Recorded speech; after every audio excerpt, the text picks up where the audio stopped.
Good evening. I thought I'd do a posting this evening on paganism. And the question that is raised from that is, where should Christians draw the line with paganism? Is there a line to be drawn? Should we be drawing one? Paganism is a highly controversial subject. Can we use pagan customs in the Church of God? I have an answer for that. Yes, we already do. All the way through. Paganism is used in the Church of God. Simply because something has a pagan origin does not mean that it is sinful to use it, even for a religious use. Let me give you some examples. Wedding rings were and are a pagan custom. And there's no biblical command for them. But we use them in church-sanctioned ceremonies. Yes, we do. Wedding ceremonies themselves were also a pagan custom and are not commanded in Scripture. No, they're not. Funerals include pagan customs too, based on erroneous ideas about the afterlife. Scriptures say nothing about putting flowers on graves, but we do it. Egyptian mythology said that the dead should be embalmed. And even Joseph participated in this custom. Genesis chapter 50 verses 2 and 3. He did that despite it being a pagan custom. Pagans created statues of animals and people, both life-size and miniatures. They had statues in the flower gardens and statues in their homes. But statues have lost their pagan connotations because people do not believe in such gods and goddesses anymore. They just don't. Money has pagan designs on it. Some US coins used to have the goddess of liberty on them. Dollar bills have an eye over a pyramid, for instance, and we all know about that. Pagans assign days of the week to different gods. And we still use these names today. Yes, we do. So the question arises, how careful must we be in weeding paganisms out of our lives? Where do we draw the line? I have an answer for that. And the answer is this. Different Christians draw the line in different places. Therefore, we need to allow some diversity on all of these issues. Come on to that again in a minute. Some conservative churches used to forbid wedding rings. Some forbid Christmas and Easter. They are careful to do what God says. And if God tells them to avoid paganism, then they carefully do it. Some are so careful that they err on the side of forbidding too much. But they err. They make commands about things that God doesn't command. Isn't that a sin? Good question. In the first century, Gentile Christians were told to avoid meat that had been sacrificed to pagan idols. Acts chapter 15 verse 29. However, Paul told the Corinthians that they could eat meats sold in the public marketplace, even though that meat might have been sacrificed to an idol. 1 Corinthians 10 verse 25. He told them not to eat in the pagan temple. In other words, he told them to avoid blatant paganism. But they did not have to superstitiously avoid everything that paganism might have touched at some time in the past. In Corinth, some Christians were more careful than others, and some more liberal than others. Paul told them they could eat the meat, but he also told them to be cautious about causing offence. Verses 32 and 33. However, love does not mean that we all have to abide by the strictest person's conscience. We don't have to do that. No matter how many people think we ought to be circumcised and to keep the law of Moses, we don't have to do it. Acts chapter 15. Even if some Christians think we should be vegetarians, and some do, we don't have to abide by their conscience. Romans chapter 14 verses 1 to 8. Paul says that we have freedom, but we're to use the freedom in a sensitive way. That's the issue here. We're free, but it has to be used in a sensitive way. Now let's imagine a first century potluck in the Corinthian church. Everyone has brought their food and everyone has eaten a little bit of everything. Suddenly some overzealous convert, anxious to avoid the paganism he recently came out of, starts asking questions about the meat. The Smith family over there, for instance, he finds out, bought their meat from Marcus or Gorus. And Marcus always has his cows killed at the temple of Zeus. The casserole has been tainted with pagan tainted meat, and everybody has eaten some of it. What should the zealous convert do with his information? Should he announce it throughout the congregation, leading to an ever more diligent search for pagan tainted foods? No, of course not. You should never do that. The sensible and the Christian thing to do would be to keep quiet. But overly zealous converts sometimes aren't sensible. Their zeal overcomes good sense, and although they think they are acting in love, they are actually causing an unnecessary and unhelpful disturbance with their knowledge. That's what happens today when people preach that wedding rings are pagan, as an example. It is possible to be too zealous in avoiding things that have connections with paganism. Yelling about idol tainted meat doesn't do anything to strengthen anyone's faith in Christ. It really doesn't. All it would do is cause doubts and irritations. That is basically what some people do in their vociferous condemnations of Christmas, as an example. People today generally learn about Christmas as a Christian custom, not as a pagan custom. It's like they saw the meat in the market that had a sign on it saying, "Okay for Christians." So they bought it, and then someone comes along and tells them, "No, it's tainted." Some people don't think that the example of meat can apply to holidays. Okay, but some people do. So they draw their lines in different places. That's how it works. People generally consider themselves as strong and others as weak. But how are the weak and the strong to get along with each other? Not by enforcing conformity, that's for sure, but by allowing some diversity, some sensitivity. They must always overcome when it comes to conformity. Let's look at another example, the birth of Jesus. Some people have claimed that Jesus was born near the fall festivals. That is possible. That is possible. But it's not proven. Luke chapter 2 verse 1 and 3 says that everyone went to his own town to register. Why would everyone go to such trouble? Apparently, it was required. However, it is not likely that Rome would risk a rebellion by requiring each person to go to his own city at the same time as the local religion required everyone to go to Jerusalem. Most likely, an empire-wide census would take several years and would be administered locally by local customs taking into account local religious festivals. Many people have objected to the idea that Jesus was born in December, since there were shepherds staying in the fields, Luke chapter 2 verse 8. And shepherds didn't normally do that in December.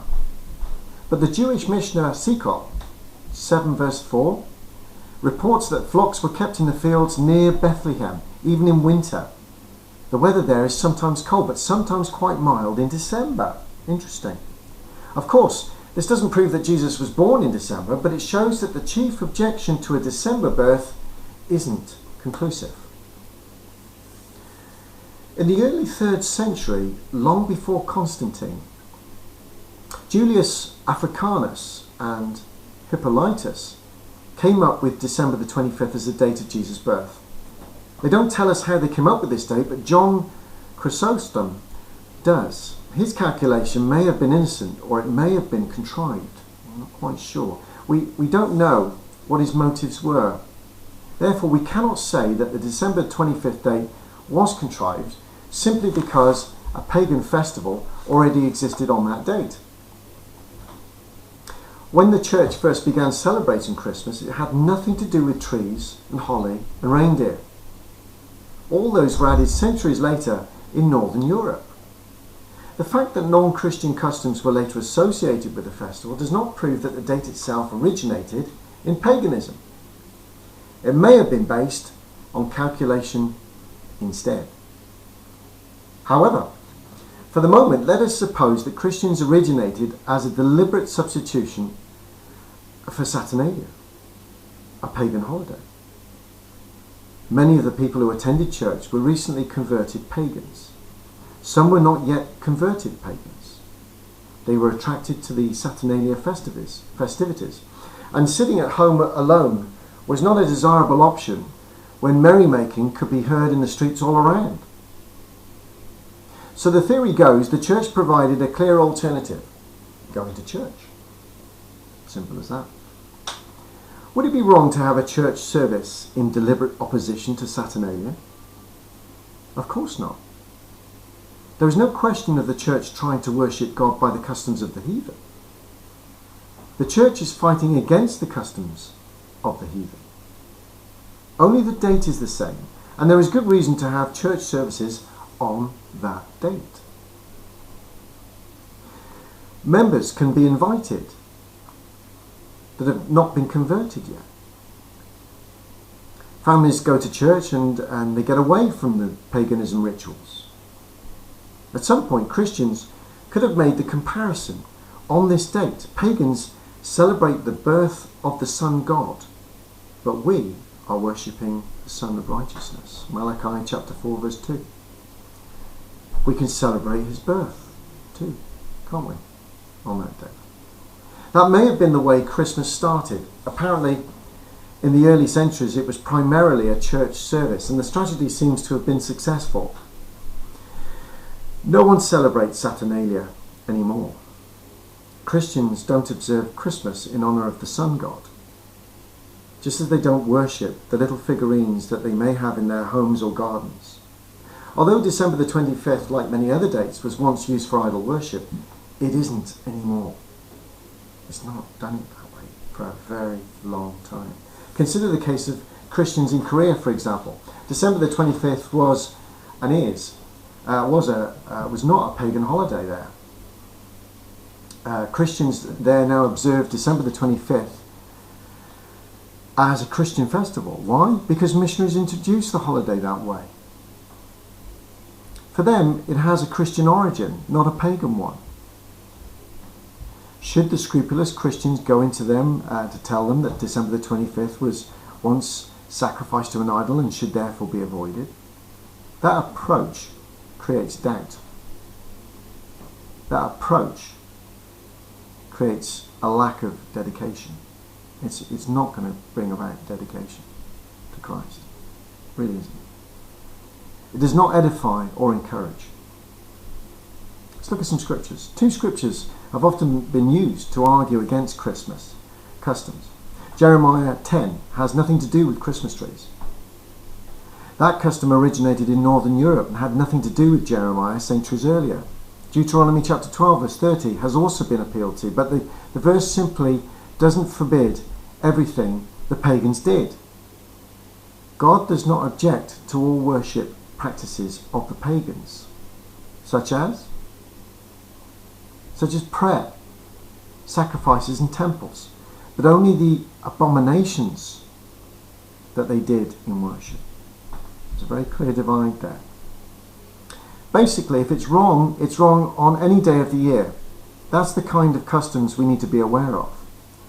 But if a custom is harmless in July, decorating the house with coloured lights, for example, then we needn't condemn it in December. We can't let centuries dead pagans dictate what we can or can't do. They have no authority over our calendar. Eastern Orthodox Christians observe January the 6th as a festival for the birth of Christ. But here we go again, that they were not influenced by Rome or Saturnalia.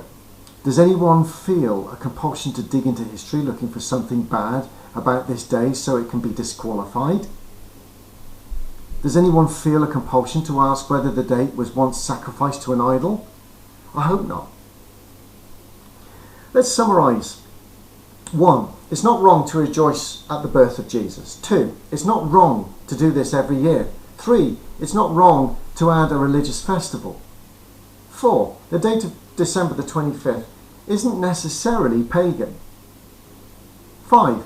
Even if the date is pagan, it isn't automatically wrong to use things that used to be pagan, such as wedding rings, funeral customs, statues, and the names of days. If the date is permissible and church services are permissible, but certain customs are not, then people ought to specify which customs are godly or ungodly, rather than just condemning everything associated with the date. If a fat man in a red suit is permissible, but fables about him are not, then we need to identify the sin without condemning the harmless. Of course, different Christians will draw the lines in different places, and we need to get along with each other. Diversity, sensitivity, not condemning and judging. Conclusion on this. Paganism is an emotion-laden subject. It really is. Conservative Christians have a history of being dogmatic, legalistic, and of misusing the scriptures when we argue our point. With that history, of course, it is impossible to discuss this subject without somebody disagreeing. That's for sure. Each person thinks himself to be properly balanced. But each person's balance point is different, and this is the essential point. We're all different. We're all free, as Paul has said.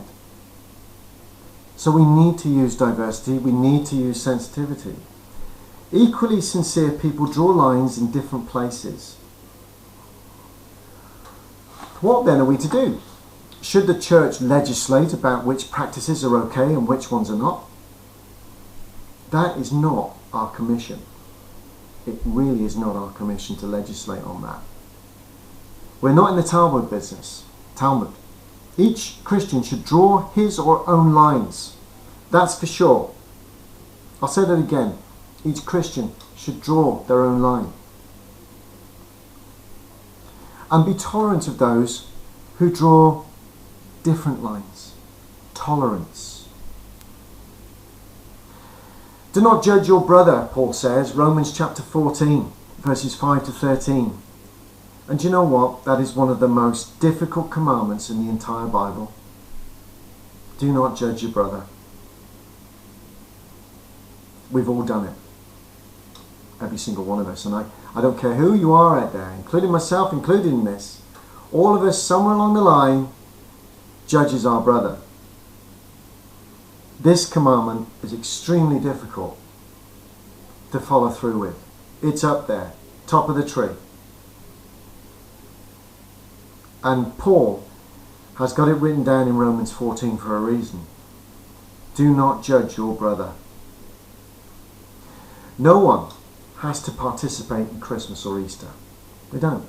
They really don't have to do that. But we should not condemn those who do either. Some will do it one way and some will do it another. Whether you participate or whether you abstain, do it all to the Lord. And let Him be the judge. After all, He's the reader of our hearts.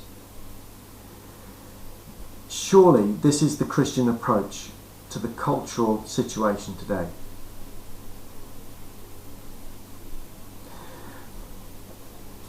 As I said, I'm sure there will be those that will disagree with what I'm even saying here, even though I'm saying it's okay to disagree. But actually, you draw your own line. And it's called a line for a reason. It's your own balance. And I don't have the right to look at somebody else's balance line and say they're wrong. Because I'm commanded not to judge my brother, and I'm not going to do that. I have to use sensitivity, and I have to be tolerant. And if they are more extreme than I am, or I'm more extreme than they are, then that's the beauty of our diversity, our Christianity. Because freedom brings that diversity, believe it or not. That's how I see it. And that's what makes this so wonderful, the message of Jesus Christ. And Paul brings it out so wonderfully, trying to bring the balance with the meats and the sacrificing of meat in temples. It was still eaten in the marketplace, but it was about balance. It was about finding the right way. It's impossible to get away from pagan traditions. They're everywhere. They're in everything. We wake up in the morning, the first thing we do is say it's Tuesday or it's Wednesday. We're talking paganisms. So there has to be a balance. And really that's all I wanted to say with this. And I'll be interested in the comments. Thank you for listening.